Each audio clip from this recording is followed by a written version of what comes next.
Hi, my name is Gibson, and I'm the creator of the Personal Development School. This is your daily breakthrough video, and in this video, I want to talk to you about 6 behaviors that tend to scare away dismissive avoidance in the dating stage of relationships.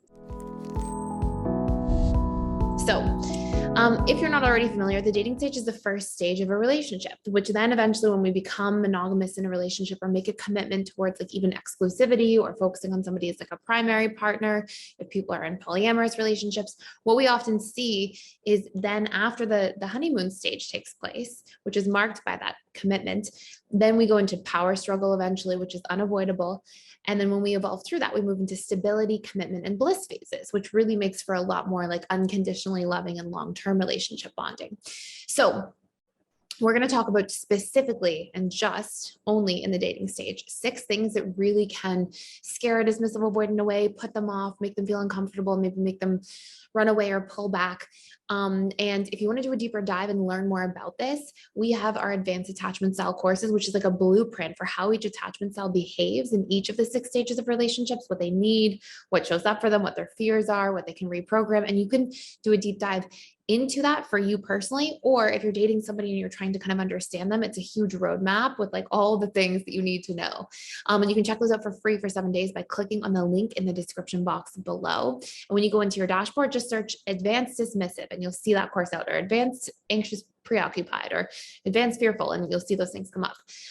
So anyways, with all of that being said, the very first thing that tends to really scare a dismissive avoidant or put them off is high expectations. So a lot of expectations on the person, like, oh, you weren't on time, you were late by 5 minutes.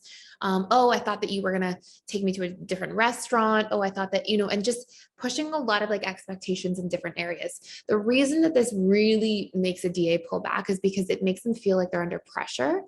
And pressure is something that makes them feel kind of reclusive, and especially because they don't really get a lot of their needs met generally from other people. It's not like in their programming and how they're wired. And so when they feel like people are trying to get needs met from them, and yet they don't believe at a subconscious level that they are supposed to get needs met from others, they'll feel an imbalance and they won't like that feeling, and they'll tend to pull back quite immediately.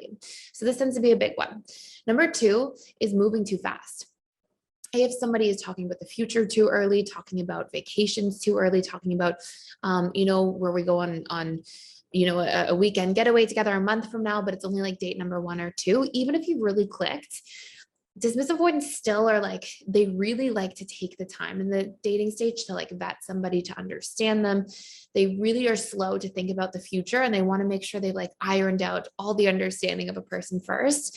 So if things move too quickly, and if there's too much pressure on the relationship to move very fast, even with how often you text, how often you talk on the phone, how often you see each other, that can be something that causes them to sort of like freeze up a little bit and panic, because it feels like a violation of their need for time to understand and decide. It doesn't mean that everything has to be on a dismissive avoidance time. This is a great point of like communication as you move into the dating stage, and as time goes on, to be able to open up about individual needs and make compromises and have healthy conversation. But that's just the set point of the DA. That's usually where they're starting from. So it's important to keep in mind. Number 3, criticism. DAs are very sensitive to criticism because it hits those deep shame wounds. So if there's a lot of criticism early on, sharp with the words, it can make them really kind of sting and feel the need to withdraw and protect. And they don't realize that they can say, hey, I don't like being criticized. That hurts me. They don't realize that they can like speak up about it. And they tend to feel like as soon as there's a conflict, the relationship's just ending or it's not going to work. And so they tend to jump to like worst case scenarios about the actual relationship as soon as there are problems. And again, these are things that need to be discussed and addressed, so that they become solvable problems and you can work through them. But this can be another big thing that pushes DAs away. Number 4, invading their privacy. If they feel like their privacy is invaded, that will really make them shut down. Again, they tend to sort of value their privacy because when we have big shame wounds and feel like we're defective or we're shameful in some way for our habits or behaviors, whatever it might be, we don't want people to see us, right? Shame is the emotion that makes people want to hide. So when we have I am unworthy, when we have I am defective, when we have these core wounds, then what ends up happening is we don't want people to see our defectiveness, see our woundedness, see our unworthiness. And so when somebody's moving in a way that invades privacy early on, we're like, this is too much. And people want to hide that are more avoidant. Our next one is volatility.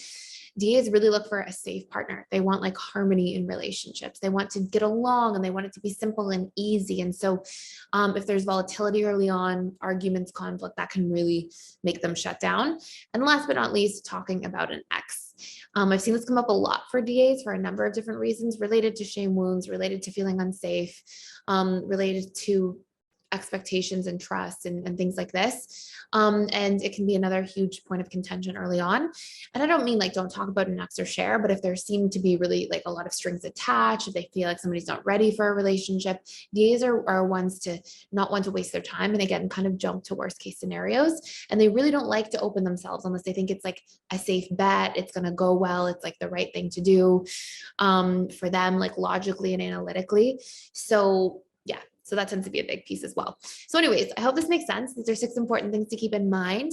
Again, when you hear something on this list, it doesn't mean, oh, like you have to make sure you never talk about an ex. It means that like, be mindful of these things and have conversations about them. Say like, hey, I want to share this story with you about my ex. And I want you to know, like, I'm in a great place with it. Like, really over it, but I thought it was a funny story that I wanted to share, or like whatever it is, put it in context, share, like, don't be afraid to make these into like solvable problems, right? And to communicate through these things that may make somebody shut down.